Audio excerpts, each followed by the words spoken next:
चार टॉपिक में आज भी कवर कराऊंगा छत्तीसगढ़ में। छत्तीसगढ़ के अंदर आज हम सबसे पहले हम लोग पढ़ेंगे छत्तीसगढ़ की जनजातियों से संबंधित पुस्तकें एवं उनके लेखक। ठीक है, चलिए थोड़ा जल्दी आया कीजिए क्लास। 15 मिनट तो हम लोग को क्लास स्टार्ट करने में क्या होता है, लॉस हो जाता है, तो उसको बचाएं, थोड़ा एक्स्ट्रा पढ़ पाएंगे, है ना। चलिए ध्यान से सुनिएगा। कहता है सर सबसे पहले दिया अपने को वेरियर एल्विन। यहाँ पर जनजातियों से संबंधित जो कुछ फेमस किताबें हैं उनके बारे में लिखना है। तो सबसे फेमस बेटा है वेरियर एल्विन का the Muria and their Ghotul. Verrier Elwin एक विदेशी लेखक थे जो भारत आए 1947 में और यहीं पर बस गए। यहीं की मुड़िया जनजाति की एक महिला से शादी किया और यहीं के होकर रह गए। उन्होंने कई सारी किताबें लिखी जिसमें सबसे इंपॉर्टेंट किताब था the Muria and their Ghotul. Muria जनजाति की महिला से विवाह किया बस्तर में। उसके बाद द गौर, जो माड़िया जनजाति होती है जो बाइसन हॉर्न नृत्य करती है उन्हें ही गौर कहा जाता है, तो द गौर लिखा। द अगरियाज, अगरिया जो लौह शिल्प का काम करते हैं। द बैगास जो झाड़ फूक का काम करते हैं, medicine man of Bastar and गोंडो के पुजारी। माड़िया मर्डर एंड सुसाइड, ये कौन सा लिखे, मारिया मर्डर एंड सुसाइड लिखे। उसके बाद जो सेकंड हमारे पास राइटर है वो है S.C. राय। इन्होंने एक बुक लिखी है, उसका नाम है द बिरहोर। क्या नाम है उसका, द बिरहोर। उसके बाद श्याम चरण दुबे, श्याम चरण दुबे की पुस्तक का नाम है द कमार। क्या नाम है उसका, द कमार। उसके बाद एक और विदेशी राइटर हुए, उसका नाम था जॉर्ज ग्रियर्सन। जॉर्ज ग्रियर्सन ने लिखी है द माड़िया गोंड्स ऑफ बस्तर।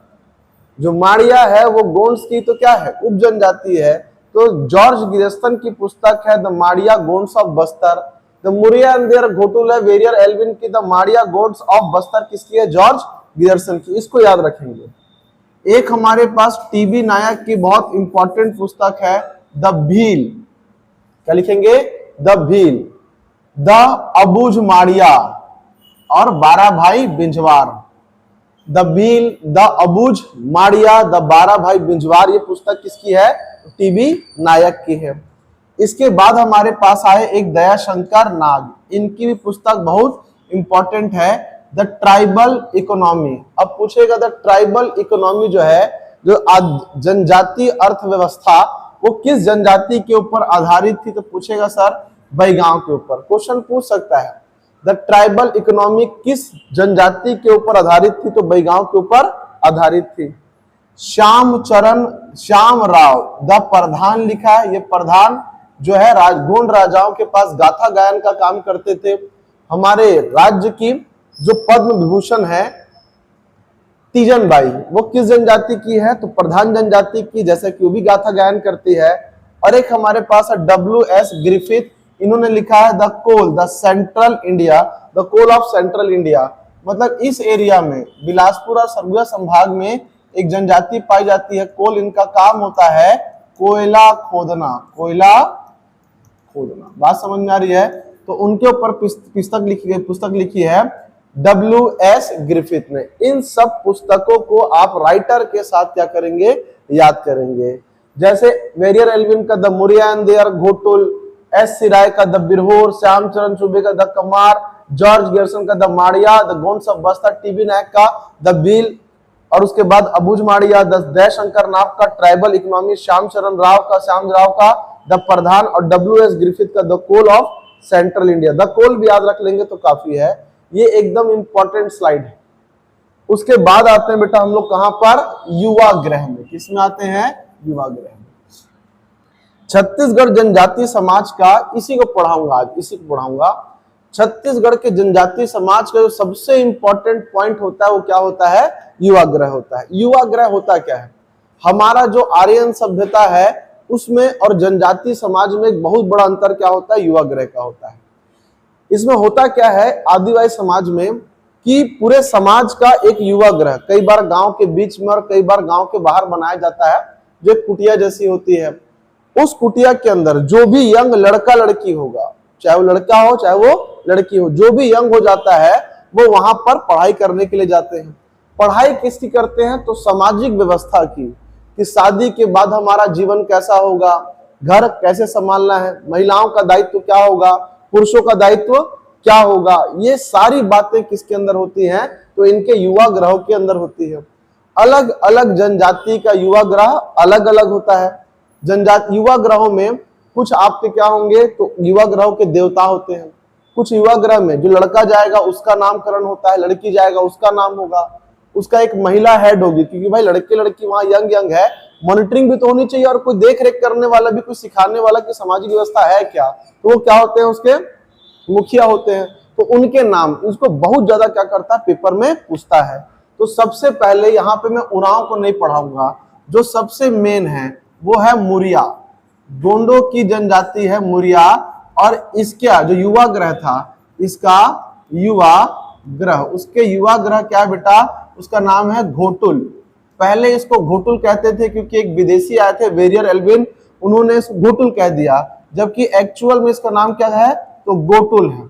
अब विदेशी आदमी अंग्रेज है, वो गोटुल नहीं बोल पाया तो क्या बोल दिया? वो घोटुल लिख दिया। बात समझ में आ रही है? तो पुस्तक लिखा मुरिया एंड देयर घोटुल। घोटुल क्या है भाई? तो मुरियाओं का युवा ग्रह है। युवा ग्रह के बारे में जानकारी अब मिल गई होगी, क्योंकि प्राचीन समय में ऐसी कोई व्यवस्था तो थी नहीं सर कि अपने क्या करना है, स्कूल जाना है, कॉलेज जाना है, उनको जीवन चलाना है। तो जीवन चलाने के लिए पिछली पीढ़ी आने वाली पीढ़ी को ट्रेनिंग देती थी कि जीवन चलाना कैसे है। पुरुष का काम है शिकार करना, जंगल से खाने के पदार्थ लेकर आना। महिला का काम है कि उससे खाना वाना बनाना, बच्चों का पालन पोषण करना, घर को देख रेख करना, यही सबकी ट्रेनिंग इसमें दी जाती थी। तो सबसे मेन वाला है वो मुरिया का घोटुल है, मुरिया एंड देयर घोटुल सबसे मेन वाला। अब इसके अंदर जो लड़का लड़की जाते हैं, मैं थोड़ा सा यहाँ पे जगह ले रहा हूं, बता रहा हूं। इसमें जो पुरुष जाता है, पुरुष या फिर ऐसा कह सकते हैं लड़का जाता है, उसे कहा जाता है चेलिक। जो लड़की जाएगी इसके अंदर पढ़ने के लिए, उसका नाम होता है मुटियारिन। क्या होता है? मुटियारिन। और उसके बाद जो पुरुष जो होता है, उसका पुरुष मुखिया होगा, उसका नाम होता है सिरेदार। क्या होगा? सिरेदार। और जो महिला मुखिया होती है, उसका नाम होता है बेलोसा। क्या नाम होता है उसका? बेलोसा। याद रहेगा। लड़का जो जाएगा पढ़ने के लिए वो चेलिक, लड़की होगी मुटियारिन, पुरुष मुखिया होगा सिरेदार, और महिला मुखिया क्या होगी? उसकी बिलोसा होती। तो पूछा जाता है घोटुल के पुरुष मुखिया का नाम क्या है? तो सिरेदार। महिला मुखिया का नाम क्या है? तो बिलोसा। लड़के का नाम क्या है? लड़का का नाम है लड़की, लड़के का नाम है चेलिक, लड़की का नाम क्या होगा जी? मुटियारिन। एक तो ये फैक्ट होता है। दूसरा सर पूछता है कि घोटुल के देवता कौन होते हैं? तो लिंगोपेन। कल भी हम लोग पढ़े हैं कि मुड़िया जनजाति के देवता कौन होते हैं? लिंगोपेन। कल पढ़े थे ना हम लोग उस साइड में। तो वो कौन होंगे? तो लिंगोपेन होंगे। ठीक है। अब सर पूछेगा कि इसमें नृत्य कौन कौन से होते हैं, घोटुल में नृत्य कौन कौन से होंगे भाई? तो सर इसको याद रखना है कि घोटुल का नृत्य होता है सर, एक होता है कक्सार, एक क्या होता है जी? मांदरी। कक्सार और मांदरी। और उसके बाद सर हमारे पास एक और क्या कर सकते हो? तो ठीक है, कक्सार और मांदरी क्या करें ना, दो क्या है इसके? नृत्य है। किसके? घोटुल में, जिससे हमने किए जाते हैं। घोटुल कितने प्रकार के भाई? तो घोटुल दो प्रकार के हैं। एक सर हमारे पास होता है एक लिंगीय घोटुल, और एक हमारे पास होता है सर द्विलिंगीय घोटुल। कितने प्रकार के घोटुल होते हैं? दो प्रकार के, एक लिंगी और एक द्विलिंगी। एक लिंगी जो घोटुल होता है वो होता है अबुझमाड़िया जनजाति का। किसका? अबुझमाड़िया जनजाति का। और जो द्विलिंगी घोटुल होता है ये हमारे पास होता है मुड़िया का। किसका होता है ये? मुड़िया या फिर मुड़िया लिखा जाता है। अच्छा, एक लिंगीय घोटुल और दो लिंगीय घोटुल में क्या अंतर होता है? तो जो एक लिंगीय घोटुल होता है, इसमें क्लास सिर्फ दिन में चलती है। आप दिन में जाओगे, शाम तक पूरी शिक्षा दीक्षा लेकर क्या कर सकते हैं? वापस आ सकते हैं। लेकिन द्विलिंगीय घोटुल में आप दिन में जाओगे तो दिन में भी रह सकते हैं और रात में भी वहां पर स्टे करने की व्यवस्था होती है। ये द्विलिंगीय घोटुल है। तो यहाँ से क्वेश्चंस कभी बना सकता है, क्योंकि आजकल क्या हो रहा है कि ना एजेंसियां जो है लाइट डाटा के साथ साथ कुछ क्वेश्चन एकदम डीप डाटा दे रही है, तो डीप भी पढ़ना बहुत जरूरी होता है। तो ये हमारे पास क्या होता है, घोटुल होता है। क्लियर है ये? इसको क्या करना है बेटा, घोटुल में आपको याद रखना है। घोटुल और एक उरांव का होता है धुमकुरिया, यही क्या होता है, बहुत ज्यादा इंपॉर्टेंट होता है। एक घोटुल और एक क्या होगा हमारे पास, उरांव का धुमकुरिया। बाकी सिर्फ बस क्या करना है, तो नाम से याद कर लेना है और कुछ करने की अपने को आवश्यकता नहीं है। क्लियर है ये? चलिए तो नेक्स्ट वाला देखिए हम लोग, पुरुष वाला जो दे रखा है। चलिए आगे बढ़े, इससे लिख लिया इसके सबसे भी। चलिए उसके बाद जो अगला है वो हमारे पास है बेटा उरांव जनजाति का। उरांव जनजाति जो दे रखा है, उरांव जनजाति का युवा ग्रह क्या होता है, धुमकुरिया। मुरिया घोटुल, उरांव का धुमकुरिया। इसमें जो पुरुष सदस्य होता है उसका नाम होता है धांगर। क्या नाम होता है उसका, धांगर।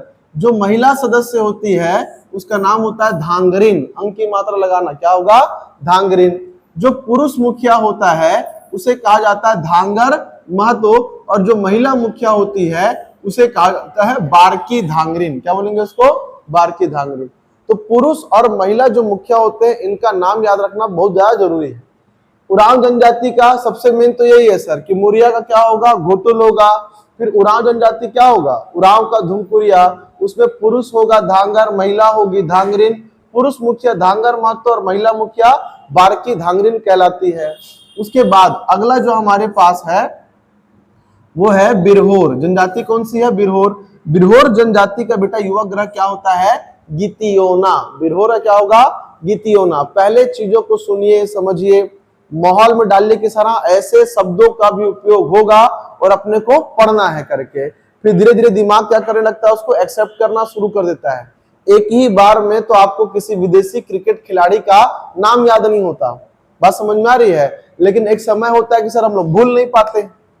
शुरू में महेंद्र सिंह धोनी आया था तो धोनी कैसा सरनेम होता है। अब तो जो बच्चा पैदा भी हुआ है ना बेटा, बोल धोनी, हाँ इंडिया टीम का कप्तान था महेंद्र सिंह धोनी। तो चीजों को ना दिमाग में डालने में बहुत समय लगता है, तो बस बार बार पढ़ना होता है और कुछ नहीं, फिर बस जाएगा। एक हमारे पास है भारिया। भारिया जनजाति का युवा ग्रह क्या है, तो घसर वासा। उसके बाद भुइया जनजाति। भुइया जनजाति क्या होगा बेटा, रंगबंग होगा। परजा जनजाति, परजा जनजाति का होगा धांगा बक्सर। और कौंध, कौंध जनजाति का होता है धांगड़ घर। क्या होगा, धांगड़ घर। क्लियर है ये? और धांगड़ घर में एक पुरुष होगा और एक क्या होगी, महिला। अबुझ माड़िया का जो युवा ग्रह होता है उसे कहा जाता है घोटुल या फिर कोसी घोटुल। बताओ नाम कि घोटुल जो है गोंडों की जनजाति, माड़िया मुड़िया अबुझ माड़िया में घोटुल होता है। उसमें भी एक लिंगी और दो लिंगी। जहां पे दिन में क्लास लगती है वो एक लिंगी और दिन रात दो लगती है, क्या हो गई, द्विलिंगी। एक लिंगी किसका होता है, वो होता है अबुझ माड़िया का। और उस एक लिंगी ही जनजाति के युवा ग्रह क्या बोलेंगे, तो कोसी घोटुल कहा जाता है। यहां तक बात समझ में आ गई। चलिए तो इसको ना अभी मैं एक बार याद करा देता हूं, तब क्या होगा, वो फायदेमंद चीज होगी। ठीक है, तो आज वीडियो को इतने में क्लोज कर देता हूं मैं। चलिए